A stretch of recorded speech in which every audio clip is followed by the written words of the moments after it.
Shalom keluarga damai, kembali lagi dalam Sapaan Damai Sejahtera 2 Februari 2023. Mari Bapak Ibu Saudara, sebelum kita merenungkan firman Tuhan, kita mau bersama-sama bersatu di dalam doa mempersiapkan hati kita.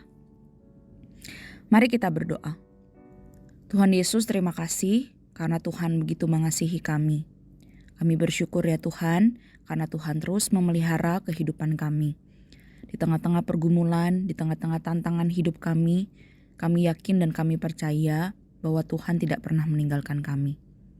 Saat ini ya Tuhan, kami rindu firman Tuhan sekali lagi menyapa setiap kami.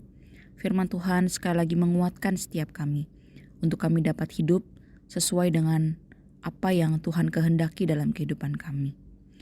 Terima kasih Tuhan Yesus, saat ini kami siap untuk mendengarkan firman-Mu. Kiranya Allah Roh Kudus memampukan kami untuk mengerti dan melakukannya di dalam kehidupan kami. Terima kasih Tuhan, dalam nama Tuhan Yesus kami berdoa. Amin. Bapak Ibu Saudara, pembacaan firman Tuhan kita pada hari ini terdapat dalam 1 Yohanes pasalnya yang kelima, ayatnya yang pertama hingga ayatnya yang kelima. Demikian bunyi firman Tuhan. Iman mengalahkan dunia.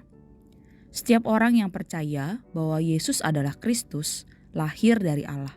Dan setiap orang yang mengasihi Dia, yang melahirkan, mengasihi juga Dia yang lahir daripadanya. Inilah tandanya bahwa kita mengasihi anak-anak Allah, yaitu apabila kita mengasihi Allah, serta melakukan perintah-perintahnya. Sebab inilah kasih kepada Allah, yaitu bahwa kita menuruti perintah-perintahnya. Perintah-perintahnya itu tidak berat, sebab semua yang lahir dari Allah mengalahkan dunia. Dan inilah kemenangan yang mengalahkan dunia, iman kita. Siapakah yang mengalahkan dunia selain daripada Dia yang percaya bahwa Yesus adalah anak Allah? Sedemikian jauh pembacaan firman Tuhan kita pada hari ini. Tema perenungan kita adalah iman mengalahkan dunia. Bapak Ibu Saudara, di tengah arena pertandingan, seorang harus tahu terlebih dahulu kekuatan musuh yang dihadapi dan kekuatannya untuk menghadapi musuh. Demikian pula kita sebagai anak-anak Allah yang setiap saat hidup di kancah pertandingan dunia. Kita bersyukur karena ada yang mengontrol pertandingan ini, yaitu Allah yang berdaulat mengizinkan setiap tantangan yang kita hadapi. Dan bersama dengan Allah itu juga kita diberikan kekuatan untuk menjalani tantangan hidup dan kita diberikan kemenangan. Kemenangan ini pasti karena Allah sendiri yang berperang melawan kuasa yang ada di dunia. Setiap anak-anak Allah diberi kuasa untuk menang. Inilah iman kita kepada Yesus Kristus anaknya. Ketika kita percaya kepada Yesus, ada sebuah jaminan dan pengharapan akan kehidupan kita. Karena Yesus telah terlebih dahulu mengalahkan kuasa dosa dan kematian yang membuat manusia menderita. Bapak Ibu Saudara, ketika kita percaya kepada Yesus, itu adalah pekerjaan Allah, bukan hanya keputusan kita sebagai manusia. Ketika manusia percaya pada Yesus, saat itu ia dilahirkan dari Allah. Kata kerja dilahirkan pada ayat yang pertama dipakai dalam bentuk pasif bukan aktif. Di sini terlihat hubungan tak terpisahkan antara tindakan manusia untuk percaya dan karya Allah untuk melahirkan manusia menjadi anak-anak Allah dan hidup di dalam anugerah Allah. Dilahirkan menjadi anak-anak Allah berarti dipersilakan masuk ke dalam relasi kasih. Relasi kasih dengan Allah melalui Yesus inilah yang mendorong kita untuk mengasihi saudara seiman. Bukti seseorang mengasihi Allah adalah mengasihi Allah dan juga mengasihi saudara seiman. Mengasihi saudara seiman berarti mengasihi Allah dan melakukan perintah-perintahnya. Yohanes menghubungkan 3 hal sekaligus, yakni mengasihi Allah, melakukan perintah Allah, dan mengasihi saudara seiman. Yang ketiganya harus ada di dalam kehidupan kita sebagai anak-anak Tuhan. Dan untuk melaksanakan ketiga perintah ini sekaligus, ada langkah-langkah yang harus kita tempuh, yang kita perhatikan dan kita pahami. Yang pertama yaitu sifat perintah Allah. Perintah Allah ini pada dasarnya tidak berat, karena beban yang diberikan kepada kita tidak melebihi kemampuan kita. Yang kedua, iman kita. Setiap kita, orang-orang yang percaya, mampu melakukan perintah Allah karena ia memiliki iman yang mengalahkan dunia. Memiliki iman yang didasarkan pada kekuatan kasih Allah yang memberikan kita kemenangan. Memiliki iman berarti memiliki relasi dengan Yesus Kristus yang memberikan kita kekuatan. Tuhan Yesus telah mengalahkan musuh yang paling ditakuti, yaitu kematian. Logikanya, jika kematian, yaitu penderitaan terbesar yang dialami manusia, sudah dikalahkan oleh Tuhan Yesus, apalagi hal-hal lainnya yang manusia takuti. Pasti Tuhan sanggup untuk memampukan setiap kita mengalahkan tantangan yang ada di dunia. Kasih Allah memampukan kita. Kasih kepada sesama memampukan kita untuk mengalahkan cara hidup dunia ini. Biarlah hidup kita berdasarkan kasih Allah agar dapat melewati tantangan yang ada. Berbagai macam bentuk tantangan kita hadapi dalam arena pertandingan dunia yang sebenarnya seringkali mengocok iman kita, supaya kita tetap bertahan di dalam kehidupan yang lama, karena tidak mampu memperjuangkan kehidupan yang berkemenangan dalam iman.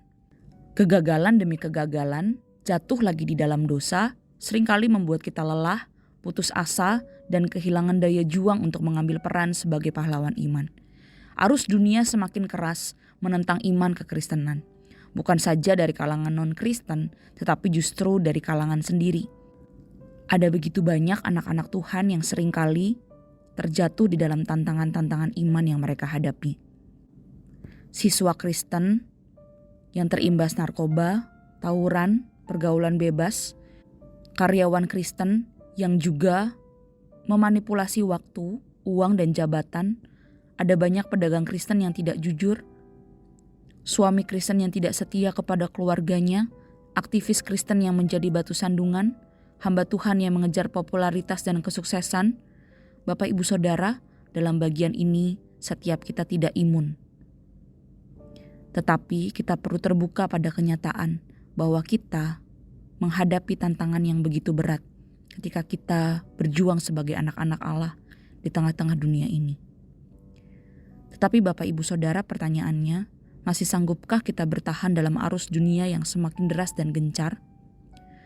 Sesungguhnya ini bukan pilihan, tetapi konsekuensi kita sebagai anak-anak Tuhan yang memang rindu mempertahankan iman dan jaminan kepastian kemenangan yang sudah disediakan bagi manusia yang mau setia dan taat kepada Tuhan. Di tengah-tengah tantangan dunia yang begitu berat, mari kita justru semakin bergantung kepada kasih setia Tuhan. Di tengah tantangan iman yang harus kita hadapi, mari kita bersandar kepada kekuatan kasih Allah. Mari kita terus teguh di dalam iman, karena iman di dalam Yesus Kristuslah yang memberikan kita kekuatan dan pengharapan, yang memberikan kita kemenangan. Oleh sebab itu, mari kita tetap teguh, tidak menyerah sebelum perjuangan ini selesai. Masih ada kehidupan kekal yang menanti di sana. Masih ada kehidupan selama-lamanya bersama dengan Tuhan yang mengasihi setiap kita. Bapak, Ibu, Saudara, kasih Allah telah mengalahkan kuasa dosa dan memberikan kita kemenangan serta pengharapan di dalam menjalani kehidupan. Mari kita hidup dengan teguh beriman dan bergantung pada kasih Allah yang begitu besar bagi kehidupan kita. Mari kita bersama-sama bersatu di dalam doa. Tuhan Yesus, saat ini kami membuka diri kami di hadapan Tuhan. Kami mengakui ada begitu banyak tantangan dalam kehidupan kami yang seringkali membuat iman kami goyah, yang seringkali membuat kehidupan kami tidak berkenan di hadapan Tuhan. Tuhan, ampuni kami.